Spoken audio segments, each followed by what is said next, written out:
ওপর থেকে দেখে মনে হচ্ছে যে ডোবায় কোনো পুতুল পড়ে আছে।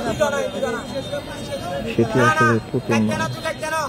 গতকাল রাতে মায়ের কোল থেকে ডোবায় এক শিশু পড়ে নিখোঁজ হয়। সেই শিশুর দেহ এই ডোবায় পড়ে আছে। এই লোকটি সে ডোবা থেকে সেই শিশুকে তুলতে যাচ্ছে। কি মর্মান্তিক দৃশ্য! আল্লাহ সবাইকে হেফাজত করুক।